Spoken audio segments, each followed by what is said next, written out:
ഈ ഒരു പൊങ്ങി വരുന്ന ഡിസ്പ്ലേൻ്റെ പേരാണ് ഹെഡ് അപ്പ് ഡിസ്പ്ലേ. 2021 മോഡൽ നോക്കിയാൽ കിയ സെൽറ്റോസ് ഏറ്റവും ടോപ്പിൻ്റെ വേരിയൻ്റ് GT-X ലൈൻ എന്ന വാഹനമാണ് ഇന്ന് നിങ്ങൾക്ക് കൊണ്ടുവന്നുള്ളത്. ഒരുപാടധികം ഫീച്ചേഴ്സ് വന്നിട്ടുള്ള ഒരു വേരിയൻ്റ് ആയിരുന്നു GT ലൈൻ, അതും DCT ഓട്ടോമാറ്റിക് ഗിയർ ബോക്സിൽ നിൽക്കുന്ന വാഹനം.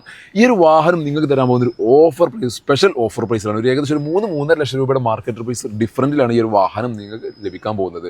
ഒരുപാട് ഫീച്ചേഴ്സിൻ്റെ കൊട്ടാരം പണിത ഒരു വാഹനം തന്നെയാണ് GT ലൈൻ എന്ന വേരിയൻ്റ്. കാരണം ഞാൻ അതിനെപ്പറ്റി എനിക്ക് ഈ വാഹനത്തെ പറ്റി ആധികാരികമായിട്ട് പറയാൻ പറ്റുന്നത് 2021 ഈ ഒരു വാഹനം, ഇതേപോലത്തെ ഒരു വാഹനം, ഈ സെയിം മോഡൽ വാഹനം ഞാൻ അന്ന് ഷോറൂമിൽ നിന്ന് പുതിയ വാഹനം ഇറക്കിയിട്ടുണ്ടായിരുന്നു. അന്ന് ഏകദേശം 10-25 കിലോമീറ്റർ 1.5 വർഷം യൂസ് ചെയ്തതിന് ശേഷമായിരുന്നു ഞാൻ ആ വാഹനം ഒന്ന് സെയിൽ ചെയ്തിട്ടുണ്ടായിരുന്നത്. അതുകൊണ്ട് ഈ ഒരു വാഹനത്തിൻ്റെ എല്ലാവിധ ഫീച്ചേഴ്സ് കാര്യങ്ങളെല്ലാം കറക്കി കുടിച്ച് ഈ ഒരു വാഹനം 25,000 കിലോമീറ്റർ ഞാൻ ഡ്രൈവ് ചെയ്ത എക്സ്പീരിയൻസ് ഉള്ള ഒരാളാണ്. അതുകൊണ്ട് എനിക്ക് ഈ വാഹനത്തിനെ പറ്റിയുള്ള എല്ലാ കാര്യങ്ങളും വളരെ ഡീറ്റെയിൽഡ് ആയിട്ട് അറിയാം. ഇത് എങ്ങനെയാണ് ഇതിൻ്റെ കാര്യങ്ങളെല്ലാം വരുന്നത് എന്നുള്ള ഫീച്ചേഴ്സ് വൈസും കാര്യങ്ങളെല്ലാം എനിക്ക് കറക്റ്റായിട്ട് പറയാൻ പറ്റും. അപ്പോൾ ചെറിയ രീതിയിൽ ഇന്റീരിയർ ഭാഗത്ത് എന്തൊക്കെയാണ് ഇതിൻ്റെ ഫീച്ചേഴ്സ് ഉള്ള ആദ്യം ഞാൻ പറഞ്ഞുതരാം. നമുക്ക് ഏറ്റവും വലിയ ഹൈലൈറ്റ് പറഞ്ഞ പോലെ head up display. Head up ഡിസ്പ്ലേയിൽ നമ്മൾ പോകുന്ന വാഹനം റൺ ചെയ്യുന്ന സമയത്ത് നമുക്ക് കറക്റ്റായിട്ട് നമുക്ക് ഈ ഒരു ക്ലസ്റ്ററിലേക്ക് നോക്കാതെ കറക്റ്റായിട്ട് ഇതിനകത്ത് കിലോമീറ്റർ നമുക്ക് ശരിക്കും വീഡിയോയിൽ അത് കാണിക്കാൻ പറ്റില്ല. കിലോമീറ്ററിൻ്റെ എത്രയാണ് വാഹനം റൺ ചെയ്യുന്ന കിലോമീറ്റർ, അതേപോലെ നാവിഗേഷൻ അടങ്ങിയ ഡിസ്പ്ലേ കാര്യങ്ങളെല്ലാം ഇതിനകത്ത് കറക്റ്റായിട്ട് നമുക്ക് വിഷൻ ചെയ്യാൻ സാധിക്കും. പിന്നെ ഏറ്റവും വലിയ ഹൈലൈറ്റ് യുണീക്ക് ഫീച്ചറായിട്ട് എനിക്ക് തോന്നിയത് അന്ന് ഇതിനകത്ത് നമുക്ക് ക്ലസ്റ്ററിൻ്റെ അകത്ത് നമുക്ക് ഇൻഡിക്കേറ്റർ ഇട്ട് കഴിഞ്ഞാൽ വലത്തെ ഭാഗത്തുള്ള ക്യാമറൻ്റെ ആ ഒരു പിന്നെ പൊസിഷൻ നമുക്ക് ക്യാമറ ഇതിനകത്ത് കാണാൻ സാധിക്കും. വലത്ത് നിന്ന് ഏതെങ്കിലും വാഹനങ്ങൾ കയറി വരുന്നുണ്ടോ, അല്ലെങ്കിൽ ഇടത്തെ ഭാഗത്ത് കിട്ടില്ല ഇടത്തെ ക്യാമറ ഇതിനകത്ത് കാണിക്കും. അപ്പോൾ ഇടത്തെ ഭാഗത്തേക്ക് ഏതെങ്കിലും വാഹനങ്ങൾ സൈഡിൽ കൂടി വരുന്നുണ്ടോ എന്ന് നമുക്ക് കറക്റ്റ് ക്ലസ്റ്ററിനകത്ത് അന്ന് കാണാൻ സാധിച്ചിരുന്നു. പിന്നെ പാഡൽ ഷിഫ്റ്റിംഗ് ഈ ഒരു വാഹനത്തിനകത്ത് വന്നിട്ടുണ്ടായിരുന്നു. DCT ഗിയർ ബോക്സ് ആണ് വന്നിട്ടുള്ളത്. പിന്നെ അതേപോലെ ഒരു അടിപൊളി ഇൻഫോടൈം സിസ്റ്റം ഇതിനകത്ത് വന്നിട്ടുണ്ട്. ബോസിൻ്റെ കിഡിലെ മ്യൂസിക് സിസ്റ്റം ഇതിനകത്ത് വന്നിട്ടുണ്ട്. അതിനകത്ത് ചെറിയൊരു ആംബിയൻ ലൈറ്റിംഗ് ഇതിനകത്ത് വന്നിട്ടുണ്ട്. തൊണ്ടയ്ക്ക് ചെറിയൊരു പ്രശ്നമുണ്ട്, അതാണ് സൗണ്ട് വേരിൽ ചെറിയൊരു വേരിയേഷൻ വന്നിട്ടുള്ളത്. പിന്നെ അതിലൊക്കെ ഉപരി അന്ന് വാഹനം ഇറങ്ങിയ സമയത്ത് ഈ ഒരു വാഹനം കിയ സെൽറ്റോസ് ഒക്കെ ഇറങ്ങിയ സമയത്ത് ഏറ്റവും ഫസ്റ്റ് വന്നിട്ടുള്ള 360 ഡിഗ്രി ക്യാമറ ഒക്കെ ഈ ഒരു വാഹനത്തിനകത്താണ് കമ്പനി സ്റ്റാർട്ട് ചെയ്തത്. കാരണം കിയൻ്റെ സെൽറ്റോസ് എന്ന വാഹനത്തിലൊക്കെ ആയിരുന്നു എൻ്റെ ഒരു ഓർമ്മ ശരിയാണെങ്കിൽ 360 ക്യാമറ ഒക്കെ നമ്മളെ നിരത്തുകളിൽ വാഹനങ്ങൾ കണ്ടു തുടങ്ങിയത്.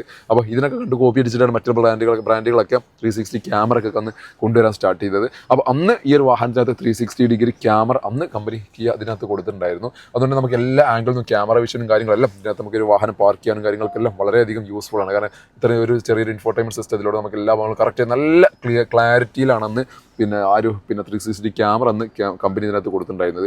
മറ്റുള്ള ബ്രാൻഡുകളെ പോലെ ക്ലാരിറ്റി കുറവോ അല്ലെങ്കിൽ ക്യാമറ ക്ലാരിറ്റി കുറവോ ഒന്നും ഉണ്ടായിരുന്നില്ല. പക്ക നല്ല വൃത്തിയിൽ നല്ല ഫിനിഷിങ്ങോട് കൂടിയുള്ള ഡിസ്പ്ലേ യൂണിറ്റും ആ ക്യാമറ സിസ്റ്റം അതിനകത്ത് കൊടുത്തിട്ടുണ്ടായിരുന്നത്. പിന്നെ ഏറ്റവും വലിയ ഹൈലൈറ്റ് എന്താ വെച്ചാൽ ഇതിനകത്ത് വെന്റിലേറ്റഡ് സീറ്റ്സ് വരുന്നുണ്ട്. വെന്റിലേറ്റഡ് സീറ്റിൻ്റെ സ്വിച്ചസ് ഇവിടെ പ്ലേസ് ചെയ്തിട്ടുണ്ട്. പിന്നെ ഡ്രൈവിൻ്റെ ട്രാക്ഷൻ കൺട്രോളും കാര്യങ്ങളെല്ലാം ഇവിടെ പിന്നെ സെലക്ട് ചെയ്യാനുള്ള ഒരു നോബ് ഈ ഒരു ഭാഗത്ത് വന്നിട്ടുണ്ട്.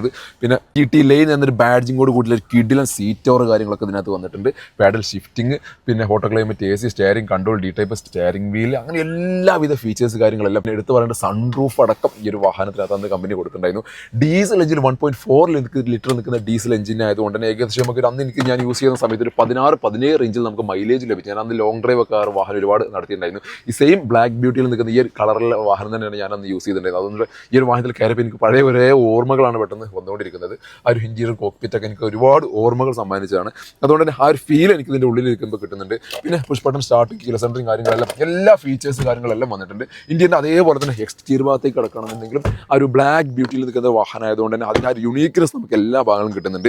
GT ലൈൻ ഉദ്ദേശിച്ചുകൊണ്ടാണ് ആ ഒരു റെഡിൻ്റെ ലൈനാണ്. കാരണം ആ ബമ്പറിൻ്റെ സ്കേർട്ടിങ്ങിൻ്റെ ഭാഗത്തൊക്കെ ആ ഒരു ലൈൻ റെഡ് ലൈൻ പോകുന്നു. പിന്നെ ഒരു GT ലൈൻ എന്നുള്ള ഒരു ബാഡ്ജിങ് ഈ ഒരു ഭാഗത്ത് വന്നിട്ടുണ്ട്. അലോയ്സിനകത്ത് ആ ഒരു റെഡിൻ്റെ ഫിനിഷിങ് വന്നിട്ടുണ്ട്. പിന്നെ ആ സൈഡിലെ ഡോർ ബീഡിങ്ങിലൂടെ ഇങ്ങനെ ആ ഒരു റെഡ് പിന്നെ ലൈനിങ് ഇങ്ങനെ പോകുന്നു. അതിങ്ങനെ ബാക്ക് പ്രൊഫൈലിൽ വരികയാണെങ്കിൽ ആ ഒരു പിന്നെ ടെയിൽ ഗേറ്റിൻ്റെ ഭാഗത്തും ആ ഒരു റെഡ് ലൈനിങ് പോകുന്നു. അങ്ങനെ എന്തുകൊണ്ട് ആ ഒരു റെഡിൻ്റെ ആ ഒരു ലൈനിങ് ഇതിനകത്ത് വരുന്നതുകൊണ്ട് തന്നെയാണ് GT ലൈൻ എന്ന ഒരു പേര്, X ലൈൻ എന്നൊരു പേര് ഈ ഒരു വാഹനത്തിനകത്ത് വന്നിട്ടുള്ളത്. പിന്നെ ക്രോം ഫിറ്റിങ്സും കാര്യങ്ങളെല്ലാം വന്നുകൊണ്ട് തന്നെ ആ ഒരു ബ്ലാക്കിൽ ക്രോം എലമെന്റ്സ് വന്നുകൊണ്ട് തന്നെ വാഹനം ഒരു യുണീക്നെസ് ഫീല് നമുക്ക് കിട്ടുന്നുണ്ട്. ആ ഒരു ഫ്രണ്ട് പോർഷൻ നോക്കുകയാണെന്നുണ്ടെങ്കിൽ ആ ഒരു ക്രോം എലമെന്റ്സും കാര്യങ്ങളെല്ലാം ഫിറ്റിംഗ് എന്ന ഒരു വെറൈറ്റി ഗ്രില്ലിനകത്ത് വന്നുകൊണ്ട് തന്നെ ബ്ലാക്കിലും ആ ഒരു ലോഗോയിലും വന്നിട്ടുള്ള ചേഞ്ച്. അത് വെച്ചാൽ ലോഗോ 2021 അപ്ഡേറ്റ് ചെയ്തിട്ട് വന്നത്. കാരണം പഴയ ലോഗോ എന്ന് പറഞ്ഞാൽ കിയ എന്നിങ്ങനെ ജസ്റ്റ് എഴുതിയ ഒരു ടൈപ്പ് ആയിരുന്നു, സിംഗിൾ ലെറ്റർ ആയിട്ട് എഴുതിയ ടൈപ്പ് ആയിരുന്നു.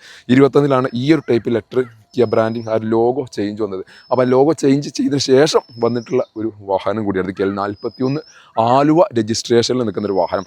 ഹെഡ്ലൈറ്റ് ഒക്കെ നോക്കുകയാണെങ്കിൽ വളരെ ക്യൂട്ടായിട്ട് നല്ല ബ്രൈറ്റ്നസ് കിട്ടുന്ന രീതിയിൽ നിൽക്കുന്ന ആ ഒരു ഹെഡ്ലൈറ്റ്, ഒരു 3 എലമെൻറ്റ്സ് വരുന്നുള്ള ഒരു ഫോഗ് ലാമ്പ്, അങ്ങനെ എന്തുകൊണ്ട് ഡേലൈറ്റ് റണ്ണിങ് ലാമ്പും കാര്യങ്ങളും എല്ലാം വന്നിട്ടില്ല. ഫീച്ചേഴ്സിന് ഒരു കുറവുമില്ലാത്ത ഒരു കിഡിലൻ പ്രൊഡക്റ്റ് 2021 മോഡൽ നിൽക്കുന്ന സിംഗിൾ ഓണർഷിപ്പിൽ പ്രോപ്പർ സർവീസ് കാര്യങ്ങൾ എല്ലാം പോയിട്ടുള്ള ഒരു അടിപൊളി വാഹനം സ്വന്തമാക്കാൻ വെറും 13 ലക്ഷം രൂപയ്ക്ക്.